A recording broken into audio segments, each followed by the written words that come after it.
Hello, everyone. Welcome to the Raptor Queens Podcast, the first ever all-woman podcast covering the Toronto Raptors.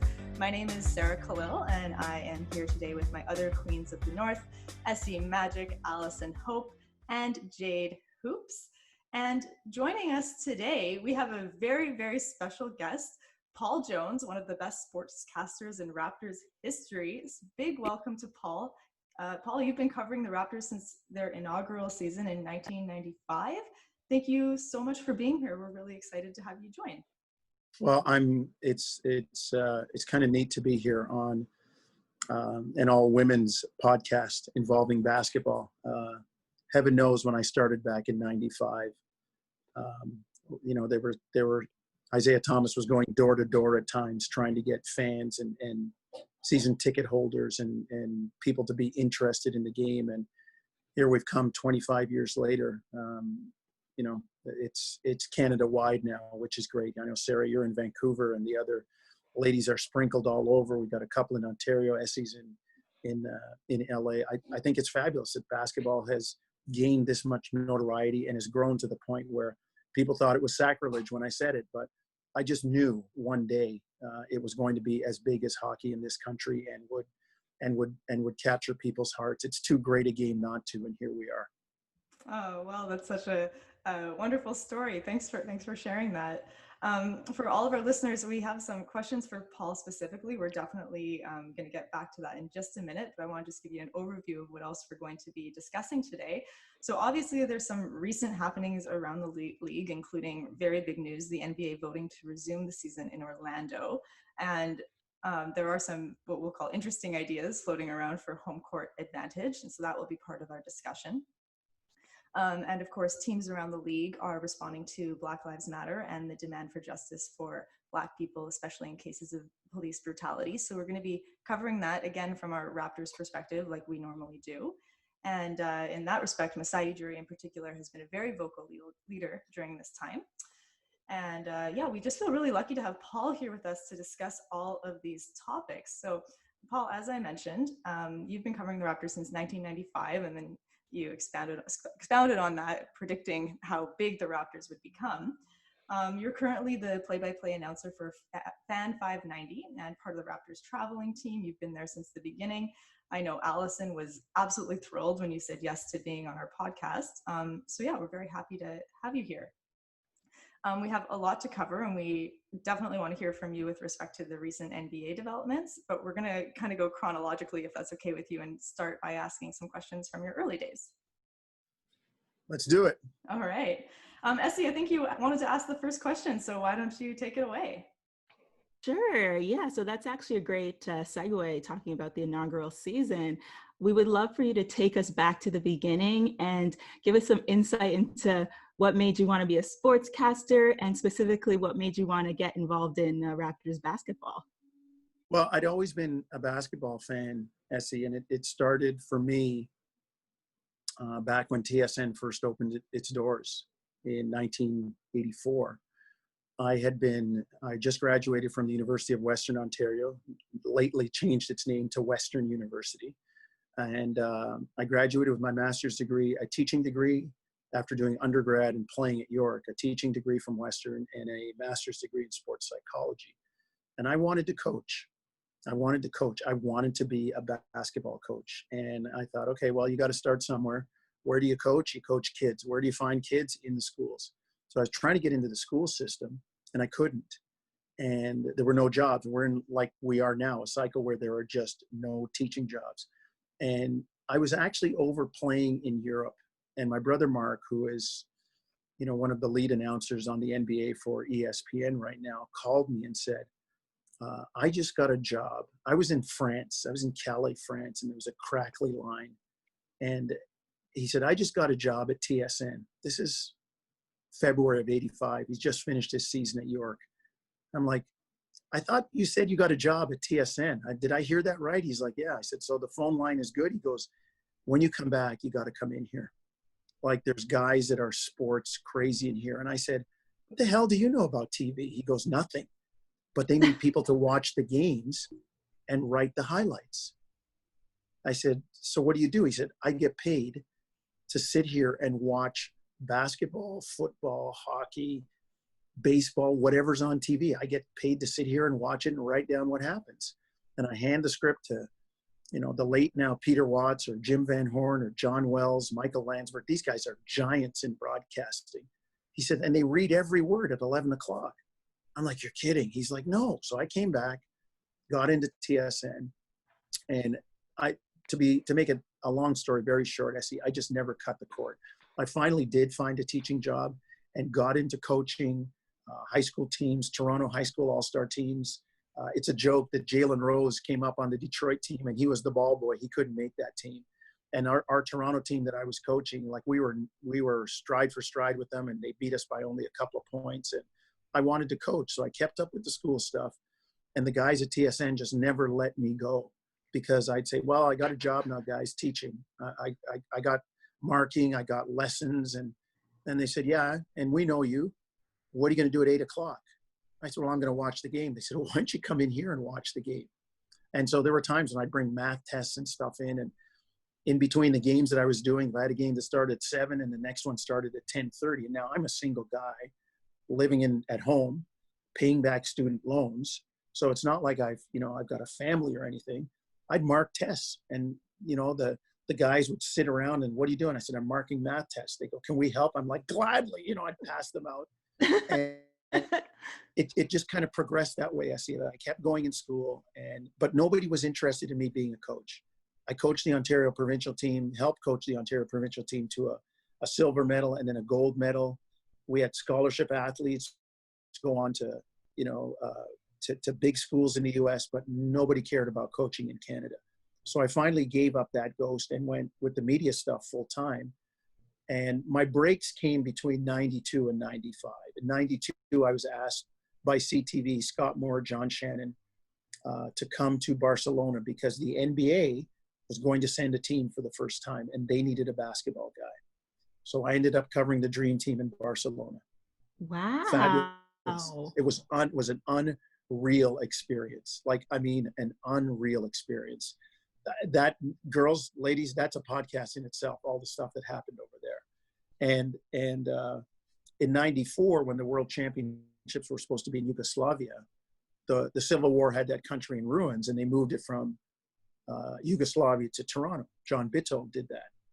And little did I know that was basically the audition for the Raptors, because they got the team the year before. And it worked out so that Leo was going to do the radio. He moved to TV, and they needed somebody to do radio. They called me, asked me if I would do it. I had just finished playing in '88. I'd played against some of these guys. I was at the Olympics 2 years ago. I knew all the players and all the stories and everything. So I took a radio job, having never done it before, but had been around the sports business in the producing, associate producing, the live field for 8 years. So I took it, and we did it, and it sounded great. And I was approached by the Raptor people to be part of their inaugural broadcast team. And it wasn't until probably 97, a couple of years in, that my wife said, okay, look, you're juggling a vice principalship, a family. We had our first child, and like a full-time / part-time broadcast job. Which one gives? And at the risk of sounding very selfish, I went, none of them.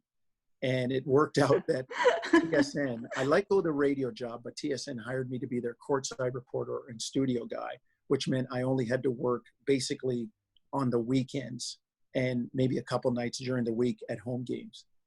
And I ran with that till like 2004, and the politics drove me out of the school system, and I jumped back in full-time into broadcasting. So that's the long and labyrinthine road to where I am today.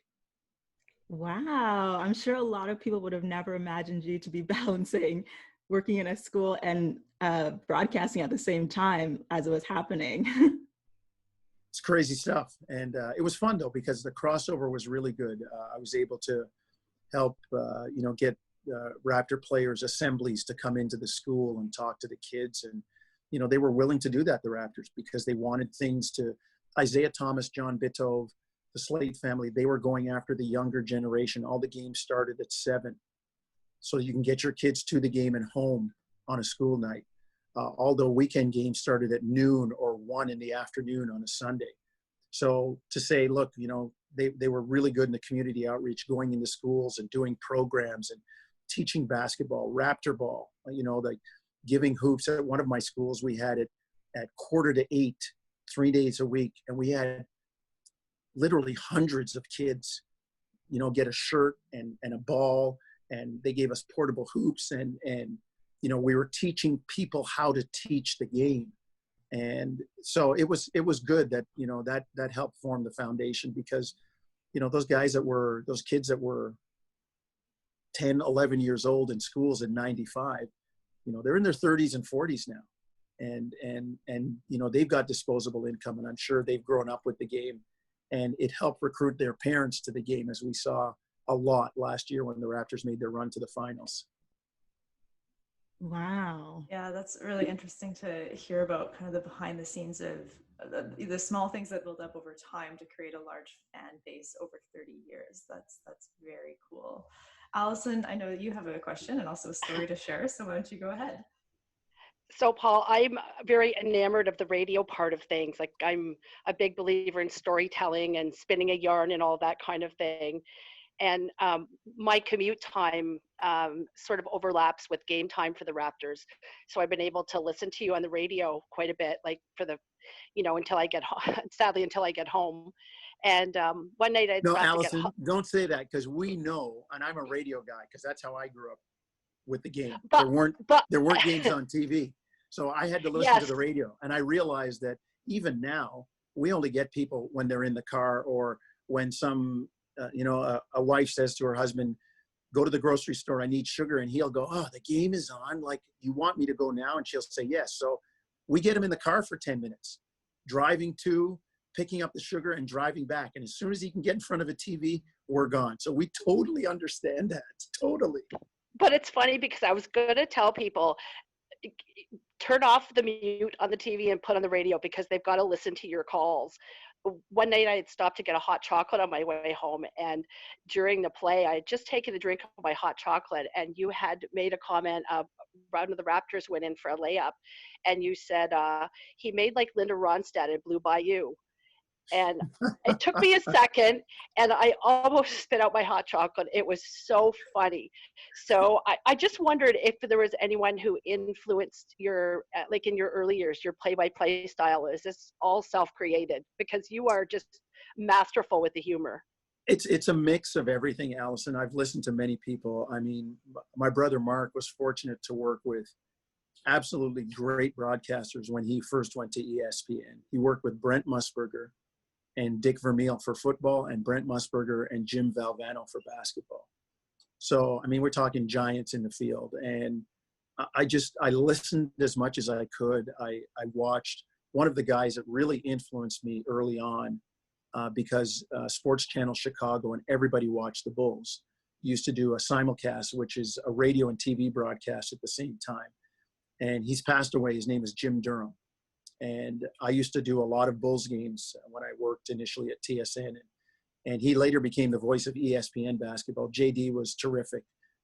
His descriptors, you know, and there were times when I was watching, but I'd turn away because I had something else to do, and I could still picture exactly what he's saying. You know, Jordan on the dribble, you know, right of the lane, near side, foul line extended, leans over, and you can just picture that. You know, you can just picture that. So Jim Durham was a big influence. And then for me in my play-by-play, once I got going, the guy I worked with, Mike Inglis, on the radio is terrific. I mean, he's calling the Miami Heat games now. And Big Mike was calling football for the for the Colts and the Pacers in Indiana. So I was sitting beside a guy who was a professional. So when you talk about the descriptive nature of it, Allison, and people, I need to be their eyes and ears in the arena.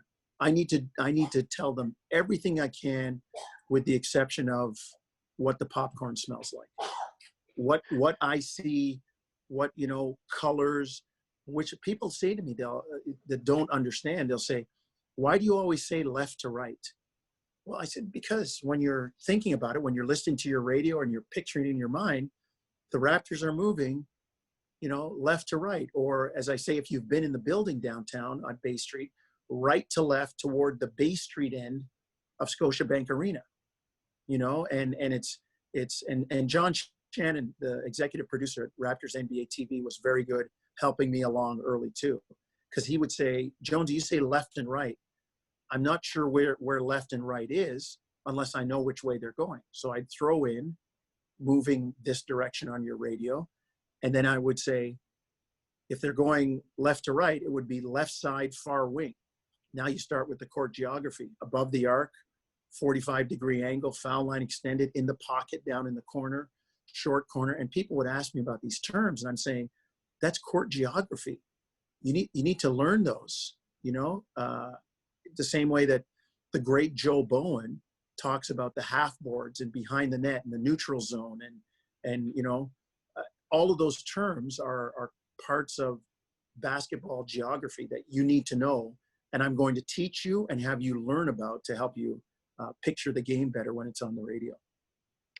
It's just so evocative. And really, for all of our listeners, if you've never had a chance, the next Raptors game, you should put on mute on the television and listen to Paul, because it's great radio. So once again, that's fabulous. Thanks. Very, very kind, Allison. And again, like for me growing up and listening to guys call games on the radio, they told you what color uniforms they were wearing. Like I'll say that at the start of the game.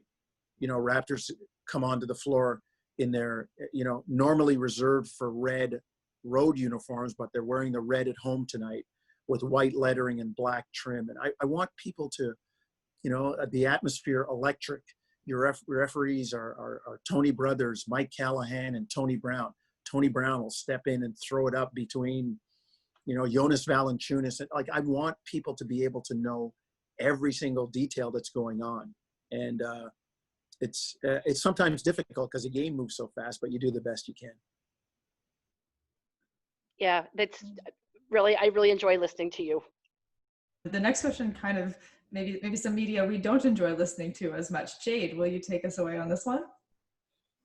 Yeah, so my question, Paul, is one of my biggest pet peeves as a Raptors fan is kind of the US national media and the lack of respect that we feel that we get from them most of the time.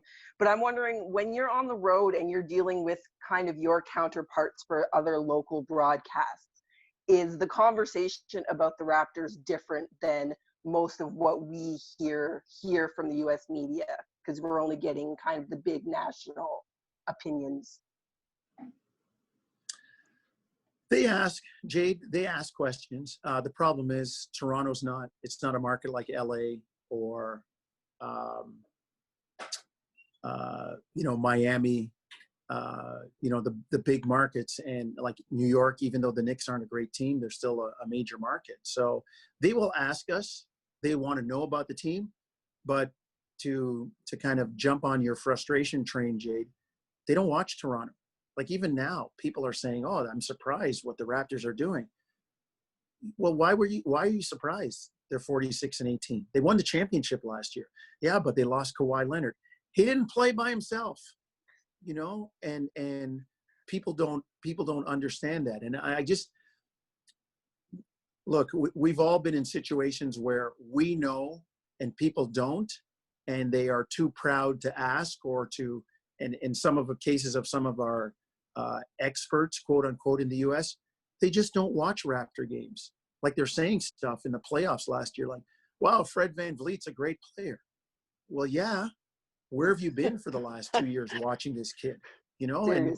And, did you not see him at Wichita State? What did you think he suddenly turned into a pumpkin? And so it's frustrating, Jade, but I guess I've kind of grown up getting used to it, because as good as the Raptors were when they could never get past LeBron, it was like, oh, well, they're not that good.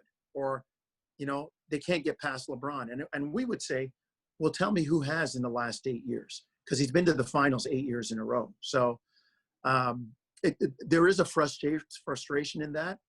And even the players are latching onto that. When somebody asked Serge Ibaka last year, or at the beginning of this year, they said, Serge, nobody's picking you. And he said, well, they didn't pick us last year. And how did that work out? So it's just something we kind of get used to, Jade. And to be honest, the team this year played with a chip on its shoulder, and they still are feeling that their championship somehow wasn't validated. People thought, oh, well, if Kevin Durant was healthy, and we get into all this what if garbage, and to me, the team has to go out on the floor and play, and they'll prove people wrong with their play on the court. Yeah, that was interesting to me, the part you said about people that don't watch the Raptors thinking they have something to say. Like, I have a friend who, he's more into baseball, but he watches some basketball, and he lives in New York. And we got into a fight a few weeks back because he's like, I watched the finals. I know there's no way the Raptors win if Katie's healthy. And I'm like, I've been watching the Raptors for 7 seasons now. I haven't missed a game in 4, and you think you know more than me. He's right. Like, I watched all 7 games. I'm like, well, it was 6 games. So automatically your credibility is shot with me. Right. Right. And I go back to, for people that said that last year, I said, okay, well, go back to Golden State's first title. They dodged every bullet. The Clippers were hurt. Memphis was hurt. Like every step along the way. They got to Cleveland, and LeBron was playing by himself with like the 4 of us or 5 of us. I mean, come on. I mean, there was no Kyrie Irving, there was no Kevin Love, and it was 2-2 at one point. So, don't tell me about ifs and buts, because that's for people that, the year that the Raptors got swept by LeBron, that eventually cost Dwayne Casey his job. That game was only the second time in NBA history in the last 25 years that a team had never led in regulation but won the game in overtime. The Cavs never led. They tied the game, and the Raptors missed a game-winning tip that would have won game 1, and then they go to overtime and lose. So do I pull out the if there? If they win game 1, they were led in game 2 by 10, 15 points in the second half. If they win game 2, what if LeBron doesn't hit that wrong foot runner and it's 2-1 instead of 3-0? So I just, as a sports fan, and a sports fan of every league, you can take the ifs and the buts with a real pound of salt. Yeah, that's one of the things generally on our podcast is we try to avoid these various hypotheticals. We'll preview matchups because that's fun to do, but this idea of, what if this happened instead, it's not our jam because it's not what actually happened. But so this year Raptors played with a chip on their shoulder and also a chip in hand. Allison, I know you had a question about the championship. Why don't you go ahead? So Paul, I think, speaking for all of us, the Raptors championship has definitely changed our lives. And I'm just wondering, from your perspective, your personal life and your professional life, how did the championship affect you? It put all of us, our entire broadcast crew, in more demand. Suddenly people wanted to talk to us.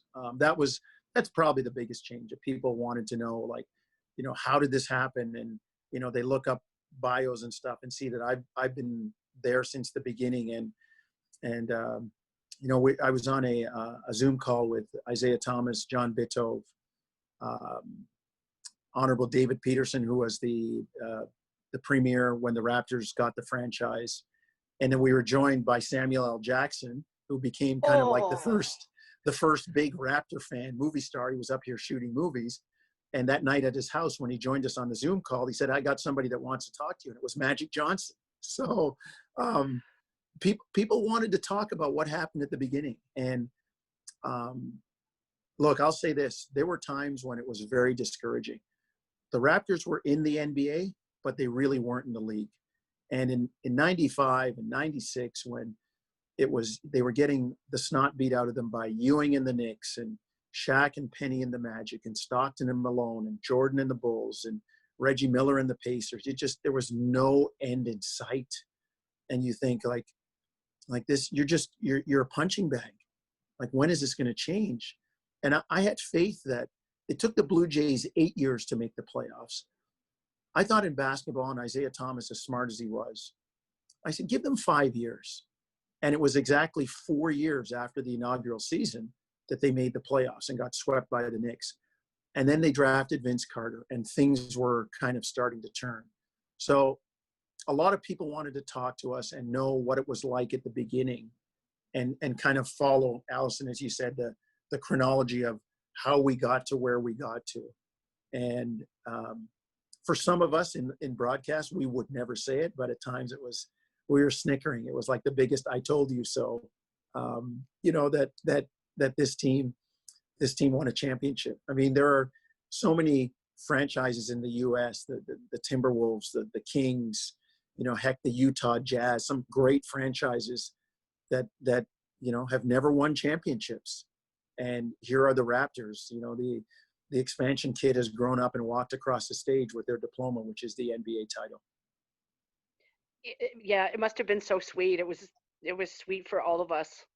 It was surreal, Allison. I must tell you, my brother Mark, living in Miami when LeBron, Wade, and Bosh had that run, and it was every year he would phone me and say, "Are you coming down?"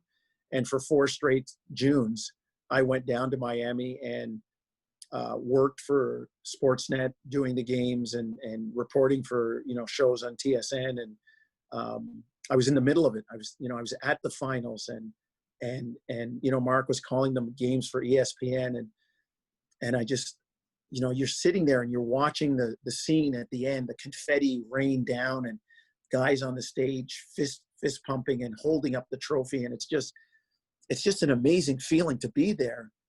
And then last year in Oakland, to stand on the court and see the confetti on my suit and like kind of knock it off and look up there and see Masai and Nick Nurse and Kyle Lowry, and it's like, you got to be kidding me. It was surreal, Allison. What an experience. And then all of the other ancillary stuff that went with it. You run into the locker room, and I realized I only had one suit, so I didn't want it full of champagne. So I was in, and the champagne started to go, and I was out.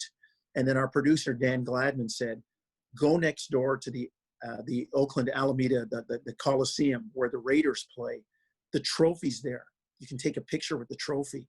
So like a 12-year-old schoolgirl, I ran next door and I jumped in, and there was Bill Russell with Kawhi Leonard and the Wow. MVP trophy and the families. And, I'm standing next to Kawhi's uncle, Dennis Robertson. I said, oh my goodness. He said, this is what it's about, man. And they brought the broadcast crew up to have a picture with Kyle Lowry and the trophy. And then Kyle had to go and do ESPN. So the broadcast crew, we got a picture. And then we started passing the trophy around for individual pictures. Like, look, this is it. Like, it was surreal. And even now, it was like I look back now, it was like an out of body experience watching the comet go by. Cause you like, did that really happen? And I had the trophy for a day, and I brought it home and I put it on my 92-year-old mom. I put it on her walker. We took a picture, and my dad had passed away just 10 days after the parade. And, I called everybody on my basketball journey, the accountant, my university coaches, my high school teammates. Like I said, I got the trophy. I'm going to be at such and such golf club at a certain time. Bring your camera. Like childhood friends that I would run the streets with when we were 11, 12 years old, playing basketball on broken nets and stuff. I called them up. Hey, Sam, I got the trophy. Like, meet me at King Valley Golf Club at 2:00. We're going to take pictures. Like it was a surreal experience. I'm glad I had it, and I really want to do it again. Yes, for all those difficult years, and it's kind of come full circle, I guess, right? So It has. That's an awesome story. Yeah, that story actually brought tears to my eyes. I just felt the excitement and like the culmination of every step of the way. It's Sarah, the feeling. I mean, I never complain about my job. It is a job. It does have difficult parts at times. The travel is tough. I've missed a lot of Christmas concerts. I've missed, this year it was senior night. My daughter graduated from York University, walked on, a 5-year player. They didn't know who she was. She made the team, a 4-time academic All-Canadian, and I had a game to do and I couldn't be there. So like the job has its downfalls. It does, but it's a great job.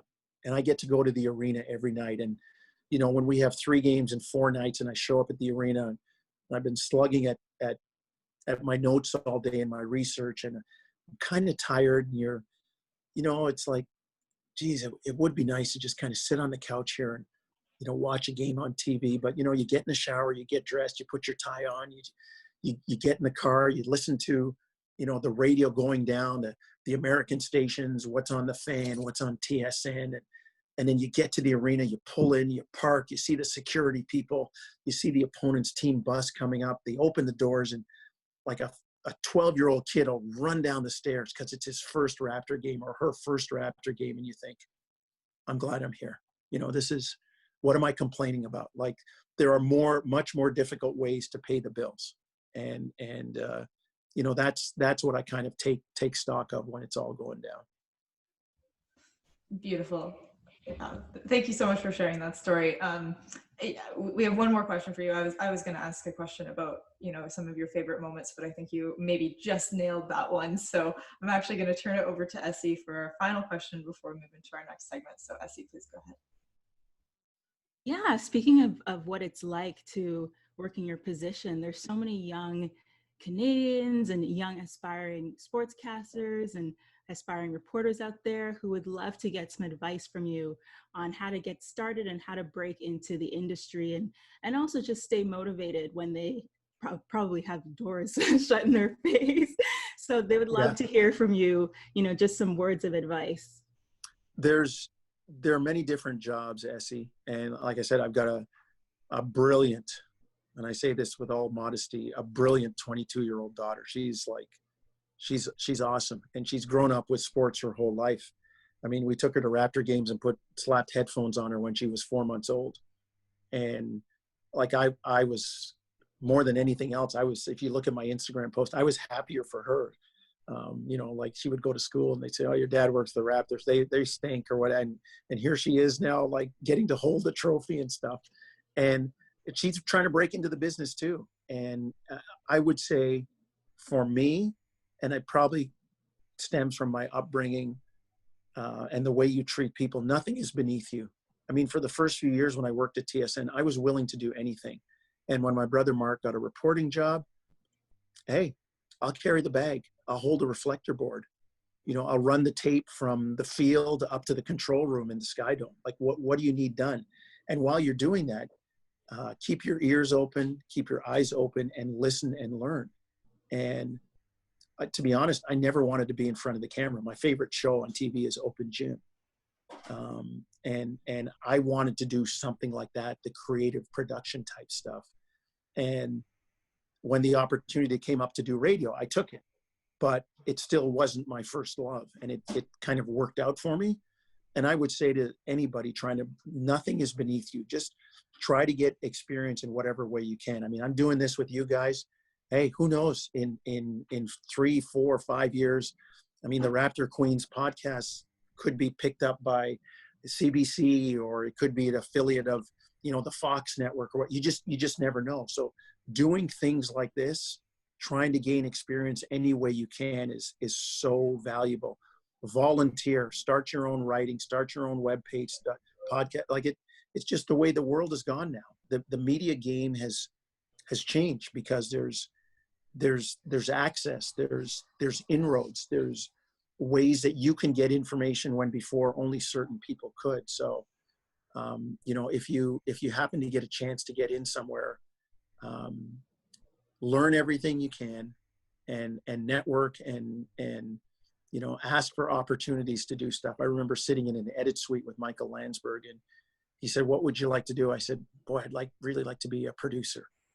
And and we started doing things like voicing highlights, and we'd be looking at camera shots on TV of the Cubs game or whatever, and wow, that's a great picture because it shows this and that. And, you know, our director, Chris Phillips, won a Canadian Screen Award for producing the Kawhi shot. And Dan Gladman, who, you know, our producer who won the award, started as an intern at Sportsnet. So it's not an easy road now, Essie, because it's so competitive, but you just have to look, keep working, look for opportunities. And in the meantime, try to be creative and take initiative yourself, similar to what you ladies are doing here. Wow, that's so inspirational. Oh my gosh, people are going to appreciate hearing actual actionable tips. I think that's so helpful. Thank you so much for that. All right, so thanks everyone for asking your questions. And of course, Paul, thanks for answering them. We're gonna move into our next segment, which is our tea time segment. I wouldn't necessarily say what's happening around the league at the moment is what we would normally classify as tea/gossip, but it is definitely happening. As I mentioned earlier, what's happening is around the league, teams are responding to Black Lives Matter and the demand for justice for Black people, especially in cases of police brutality. And the Masai jury has been particularly vocal and taking a leadership role, absolutely, in this response. He's been interviewed on ESPN's The Jump. Him and TSN's Kayla Gray also did a 90-minute special conversation as per the Walking with Giants Empowered by Sports series or topic. And he also published an article in the Globe and Mail. And definitely one of the things Masai is saying is that it's really, really important for us to be having these conversations, and it's really important for us to be taking action, calling out racism, and especially if you're white, to be lending your privilege to this fight. And so one of the things also that he mentioned was that, you know, this specifically happened with him when he was in Oakland at the end of Game 6 when he was stopped coming out onto the court.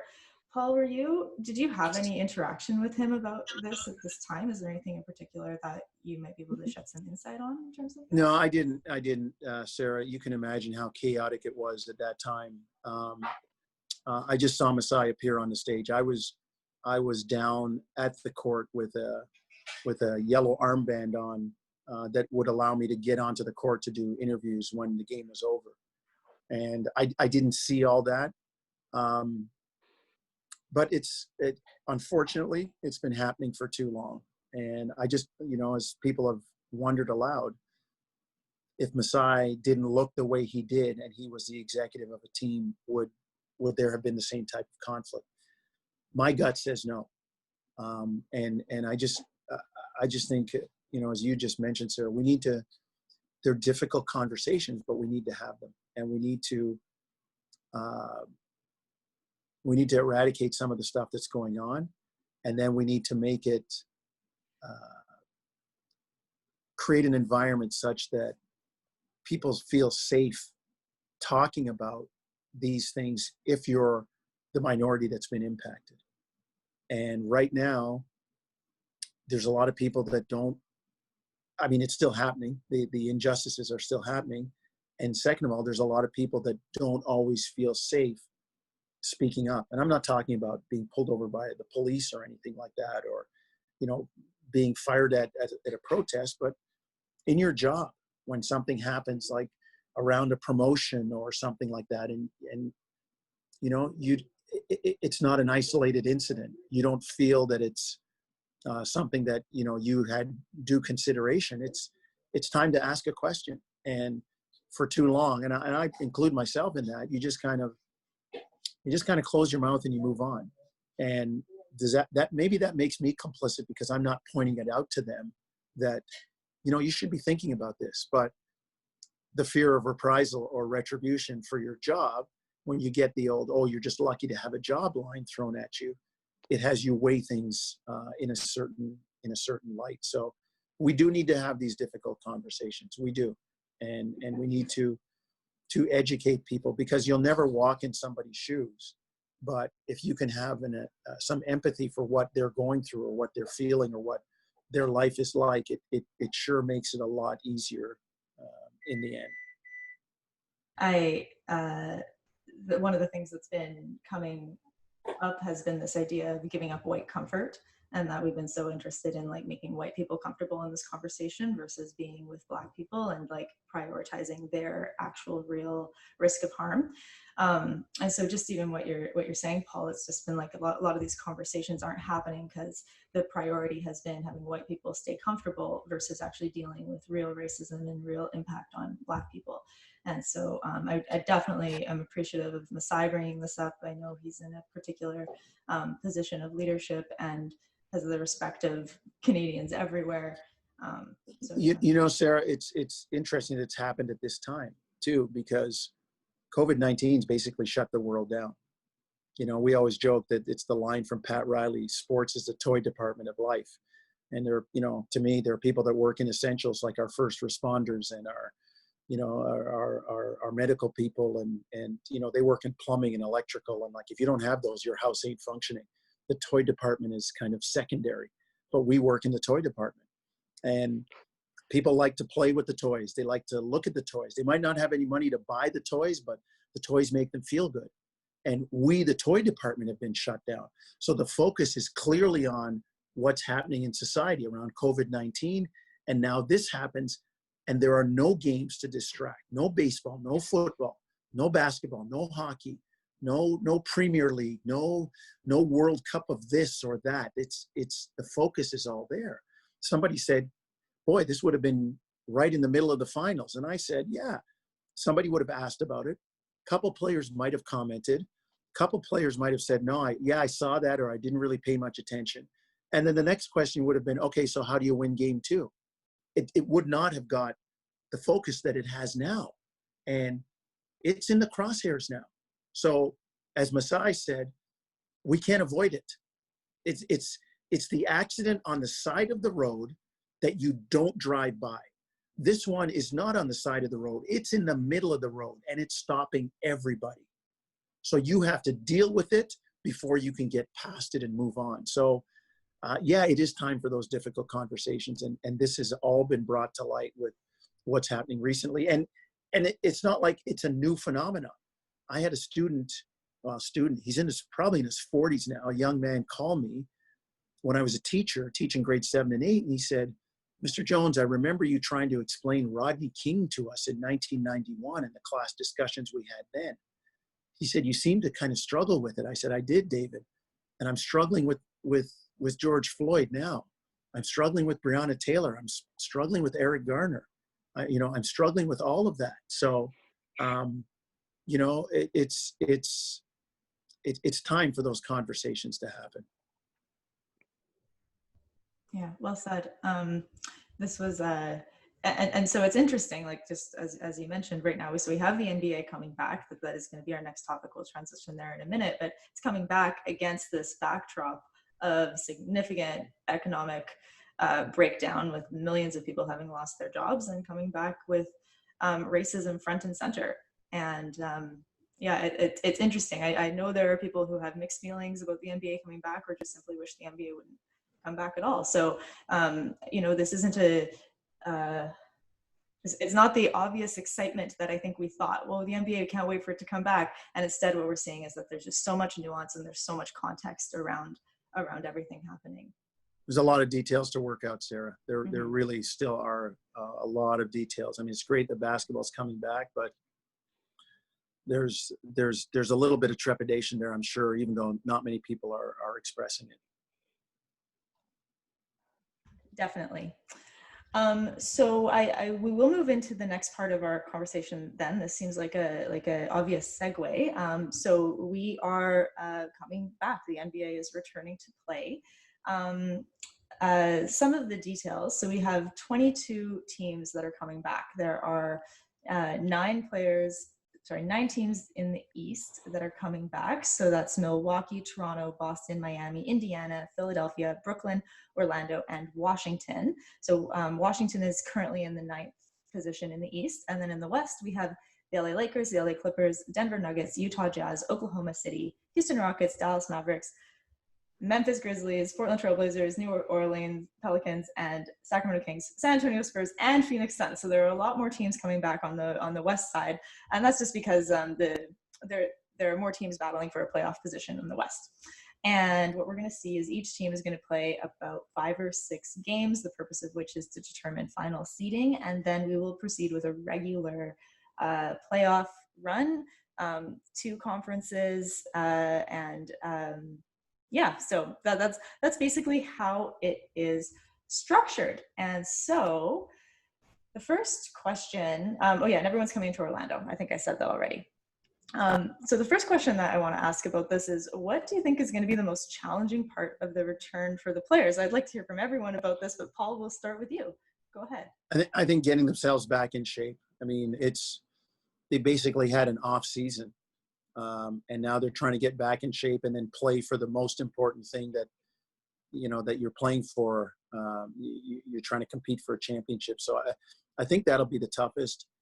And I think from a logistical standpoint, it's going to be tough to play with no fans in the stands. And where does the energy come from? That's those are little things that we take for granted.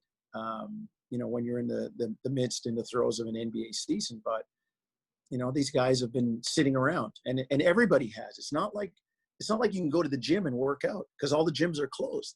So it's basically which team's going to come back or get back into shape quickly and rekindle their chemistry. I mean, the break came at a bad time for the Raptors. They were rolling. Came at a bad time for the Lakers. They'd had some signature wins, beating Milwaukee and the Clippers and Denver and Boston, and it's never a good phrase, but it is what it is, and they have to deal with it. So I think getting back in shape, getting the chemistry and the togetherness, the cohesiveness back are probably going to be 2 of the biggest issues. Mm-hmm. Yeah, I can definitely agree with that. Essie, where do you think the challenges will lie? I definitely agree with Paul. Those types of challenges of getting back in shape. Some of these guys hadn't been shooting a basketball for a while, but I actually think it's an opportunity as well for some of these teams to catch the upper teams off guard. You know what I mean? Because this is a time where the rustiness could affect the Lakers or the Bucks or the Clippers, and who knows, maybe Memphis or one of these teams could end up surprising or creating some sort of an upset. Who knows? Even the Raptors could end up losing to, you never know. So in that way, it makes it very exciting and definitely something that is, a new area that the NBA has never been in, a very unique experience. So I think it's definitely going to be exciting. Oh, I do want to also, just for listeners at home, sorry, we made a little boo-boo.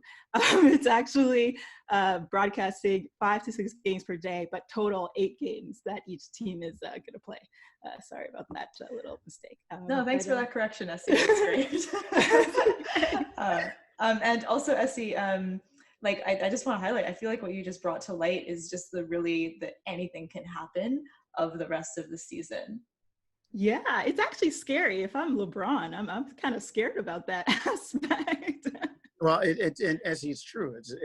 I mean, if you're the Raptors, you were in a groove. Not that you were going to, you were going to win every game, but you felt good about where you were. And now the brakes have been put on, and it's like, okay, everybody stop, go back to the start line. Well, if I'm a Raptor player or if I'm the Raptors organization, I'm still 46 and 18, but that rhythm, that togetherness, all of that we built up to get to where we were, we've got to rekindle it again. So I think it's going to be a huge challenge, and I think it does open it up, as you say, more than anything else, because you just never know what can happen. Yeah, and that's a good point, because a lot of teams were getting in a groove right around that time when things ended. So we'll see. Allison, what do you think? Well, just for brevity, I'm going to jump on the end of what Paul said.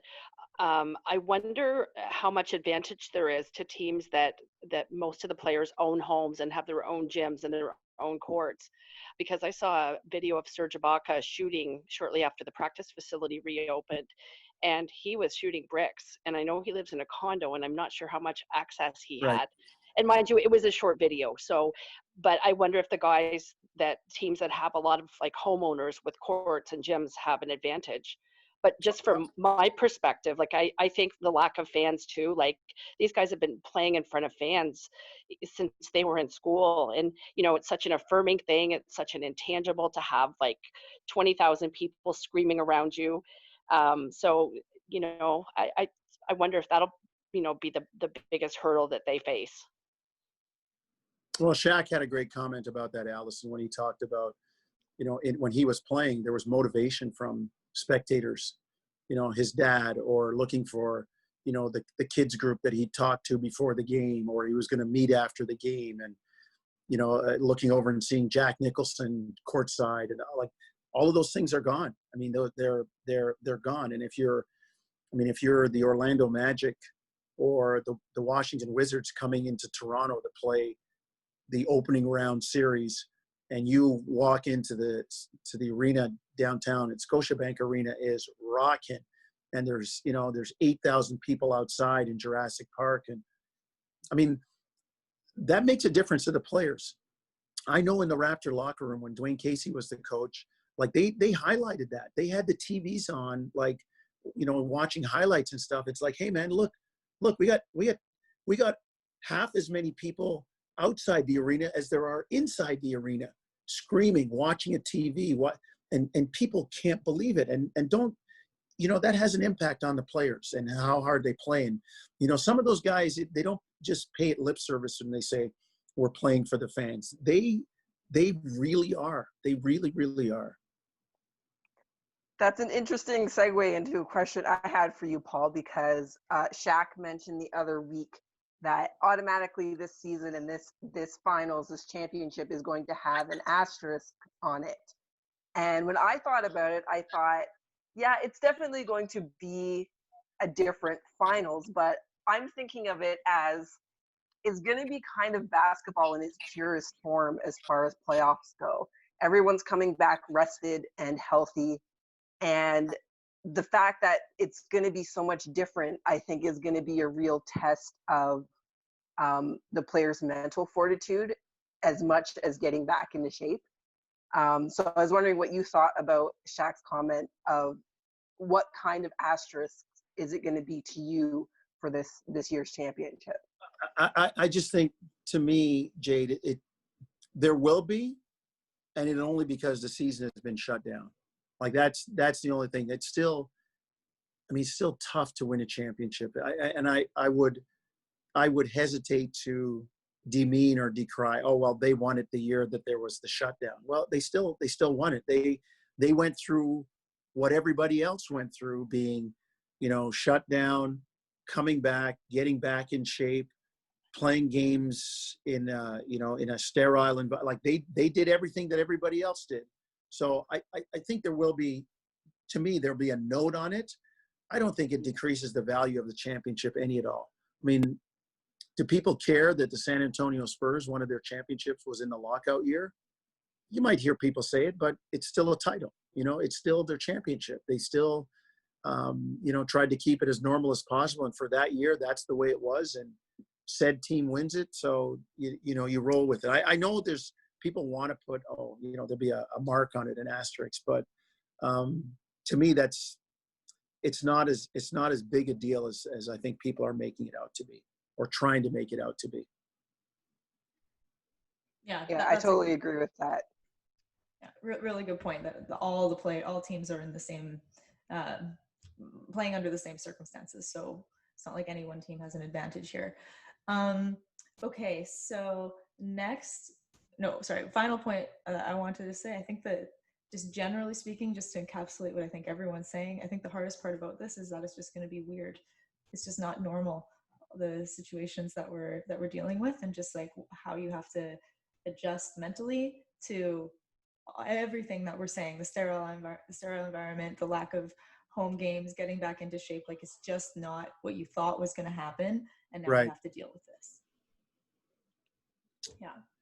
So Allison, yeah. Oh no, go ahead, Paul. No, it's just unfortunate, Sarah. That's all I'll say. It's just unfortunate the way it went down, and it's good. It's at least good that they're going to play the season and try to recoup some of the revenue, and we'll be able to crown a champion.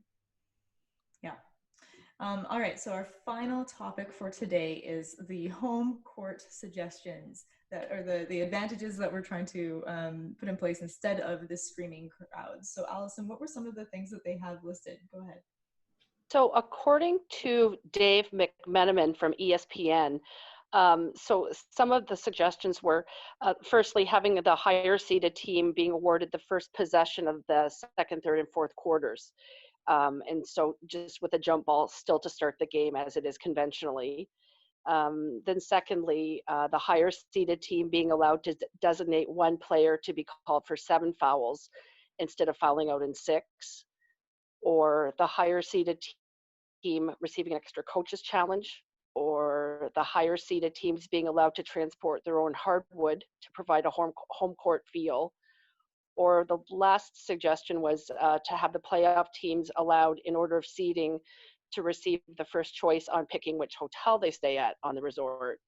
Now, I may have missed something, so Paul, from your perspective, what do you see here as being the most significant home court advantage, if there is one?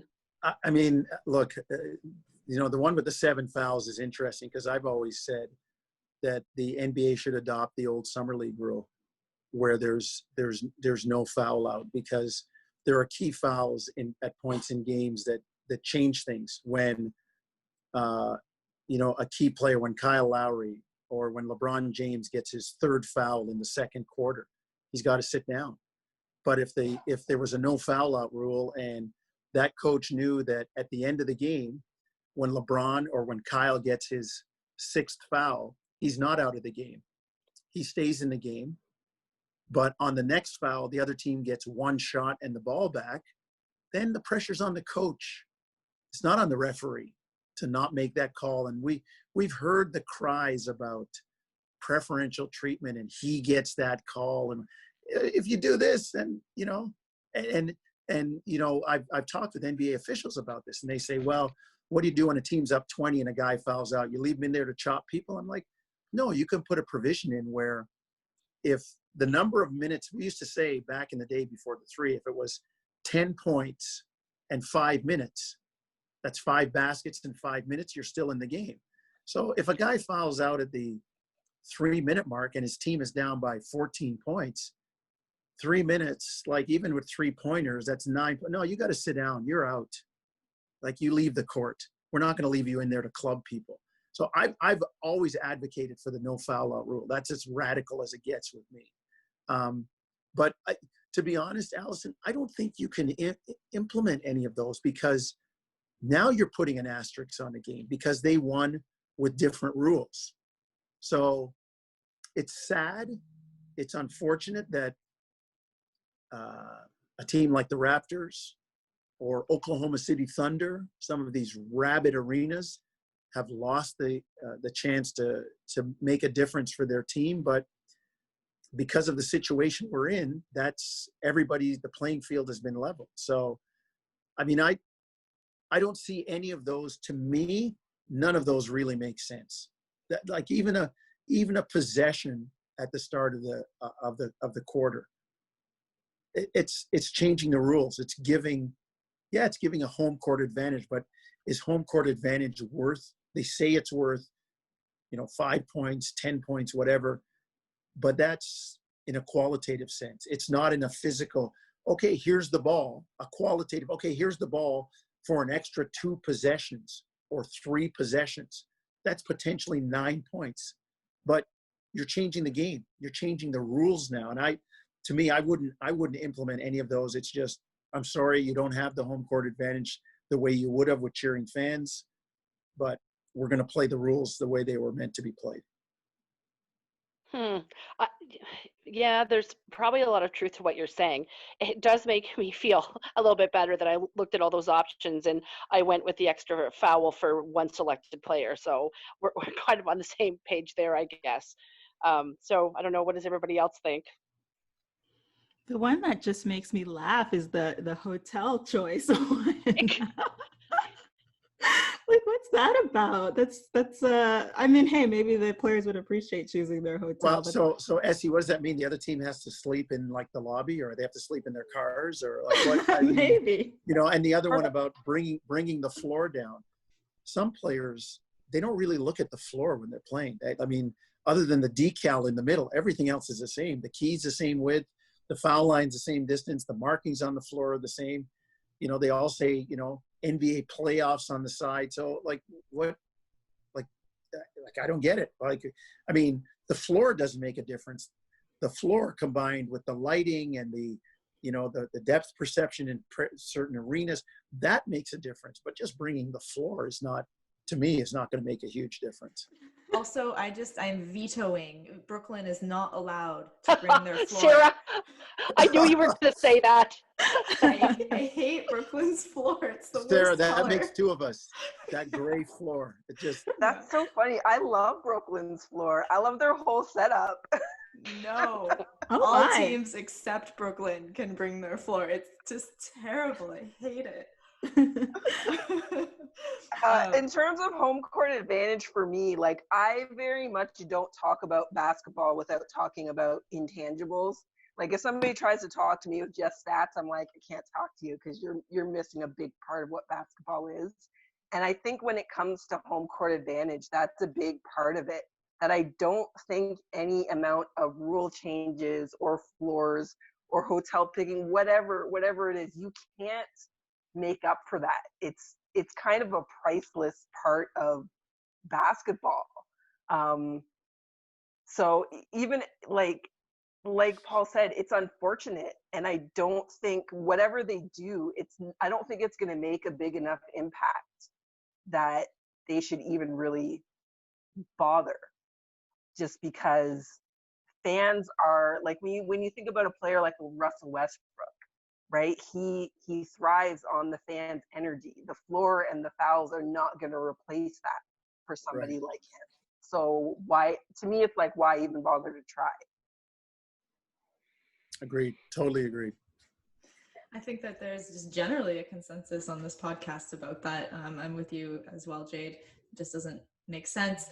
All of us Raptor fans are just going to have to, I don't know, do what we do, but from afar, and send good vibes. Yeah, and hopefully that translates somehow through to our players. And like I think even if we aren't there physically in the arena, the Raptors know that Raptors fans have their back, and they just know that. So hopefully the Raptors can make use of that fact. Go ahead, Essie. And Kyle Lowry plays better on the road, doesn't he? So maybe he might not be affected at all. Good point, Essie. The Raptors they're a solid team, and as Dwayne Casey said, it doesn't matter if you're playing on Mars. If you know what you're doing and you're prepared and you're locked in, then they showed. I mean, last year the finals was 6 games. The home team won 1 game. Toronto won game 1. After that, every other game was won by the visiting team. So it comes down to your talent and your ability. Yeah, exactly. Well, that wraps us up for today. And Paul, I want to thank you again so much for being here. Did you have any final comments before we finish up our podcast for the day? No, I just think it's great that we've got people talking basketball, that it's grown in this country to the point where it's part of the mainstream. The Raptors are big. Basketball's big in Canada. When I first started, the Lakers and the Celtics in the 80s were big, but yet, the TV executives will say, well, it doesn't get the same numbers as darts, or, it's all about the ratings and stuff. And I'm saying, you don't start me on the ratings. Like, oh, well, I have never seen a Nielsen box. I've never had one in my house. And, how do you account for, like when my brother went to ESPN, we had a satellite dish in our backyard. How do you account for one TV with, 13 guys watching in a basement? Don't tell me about your rating. So it's just come to the point now where basketball is mainstream, and I love it. And I love the fact that things like this, everybody's got podcasts, and people say, well, the market's saturated. And I look at it the other way. No, it's not. it means everybody's talking about basketball. So I'm good with that. Yeah. Yay. Exactly. So to all our listeners, make sure that you keep talking about basketball and follow at Raptor Queens on Twitter, Buzzsprout, Apple, Google Podcasts, Stitcher, Spotify, YouTube, and Instagram. Be sure to tell your friends and let them know, hey, Paul Jones was on this episode this week. And yeah, just spread the word and stay Raptors fans. Bye. Bye.